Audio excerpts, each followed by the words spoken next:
Mu buzima bwa buri munsi duhura n'ibintu bitandukanye kandi bitangaje.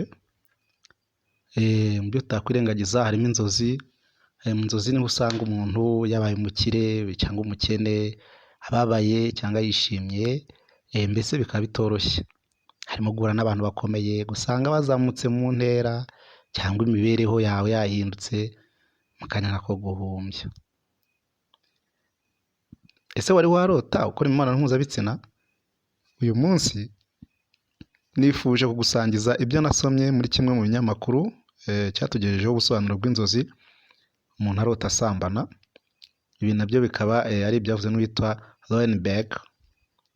Weinberg rero yavuze yuko kurota usambana n'umuntu muherukana mu mezi 6 ashize bivuga ko uwo muntu atagukurura, ntabwo aricyo bivuze, ariko hari ikintu kimwe umukundira. Kurota usambana n'umuntu utari umukunzi wawe bivuze ko hari ibintu bisanzwe, ni ibintu bisanzwe ngo bikaba bigaragara pe, ariko urugero bikaba bivuga yuko ikintu gikomeye kirimo nuko udaheruka gutera iki akabariro. Donc kurota usambana n'umuntu utari umukunzi wawe bivuze yuko udaheruka gutera akabariro cyangwa gukora imibonano mpuzabitsina. Kurota usambana n'umukozi mugenzi wawe bivuze ko wowe nawe mukwiye gushyira hamwe mugatahiriza umugozi umwe.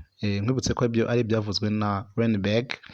Kurota rero usambana n'umukoresha wawe uzamenye ko hari ibyo ukwiye gutegeka, bivuze ko hari ibyo ukeneye gushyiramo igitsure nk'uko n'undi umukoresha wawe ashyiramo igitsure igihe ari kugukoresha cyangwa se ari kuguha inshingano. Kurota usambana n'umukire bivuga ko wifuza kuba umukire. Kurota usambana n'umuntu utagukurura bivuze ko hari ibintu ubwonko bwawe bugusaba gukora ukanga kubwumvira, donc ukaba uri kuguhata ariko wowe wabunaniye. Kurota usambana n'inshuti yawe isanzwe bivuze ko ukeneye imico myiza y'iyo nshuti n'ubundi urimo urota. Kurota usambana n'icyamamare cyangwa umustar bivuze ko wifuza umustar, kugira ngo uramwifuza ngo muryamane, cyangwa se hakaba hari indirimbo ye irimo ubutumwa bukugenewe. Kurota usambana na ex wawe cyangwa se umwigeze gukundanaho bivuze ko hashize iminsi utagaragarizwa urukundo ruhamye cyangwa urukundo nyakuri n'uwo muri kumwe icyo gihe. Kurota usambana n'umuntu ariko utabona isura ye bivuze ko ugiye kubona umukunzi mushya. Kurota usambana n'uwo muhuje igitsina ntibivuze ko uri umutinganyi, donc ahubwo ko wifuza amahirwe cyangwa ubugwaneza by'uwo muntu, doko ngo warose nyine. Kurota usambana na mwarimu wawe bivuze ko umukunda, cyangwa se ukunda isomo rye, cyangwa hari igice cy'umubiri cye ukunda kurusha ibindi, urugero uko areba cyangwa se taye cyangwa iki, donc ukaba ubikunda kurusha nyine ibindi. Ushobora kurota nyine usambana n'uwo mwarimu. Kurota usambana n'umuntu wanga bivuze ko ukwiye guhura nawe mukiyunga. Niba mufitanye ikibazo ukarota musambana, bisobanuye yuko ukwiye kumushaka nyuma mukagira ibyo muganiraho, mukagira ibyo mushyira ku murongo. Kurota musambana mu itsinda bivuze ko hari ibiri kukubera urujijo muri iyo minsi urimo, donc hari ibintu bidasobanutse biri kukubaho.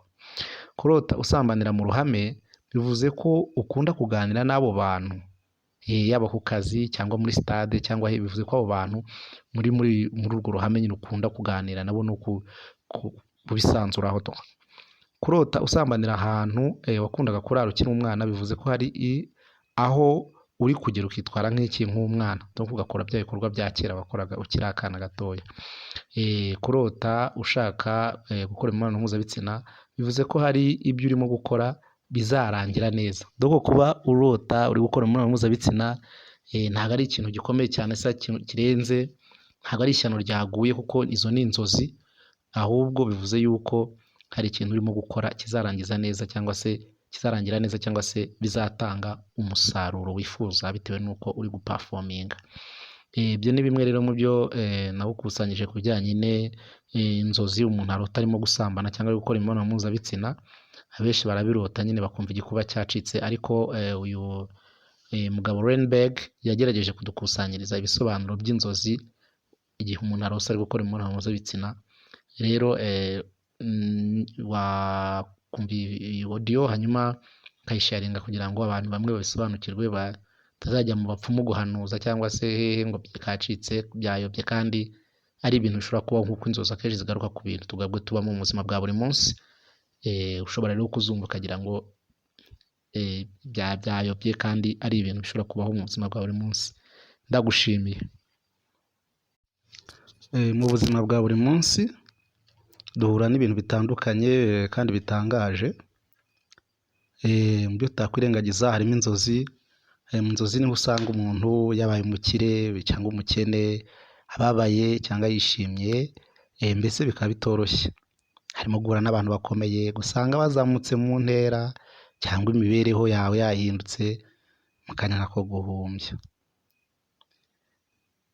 Ese wari warota ukora imibonano mpuzabitsina?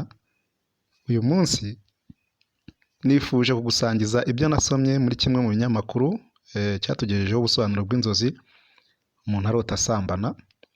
Ibi nabyo bikaba ari ibyavuzwe n'uwitwa Lowenberg.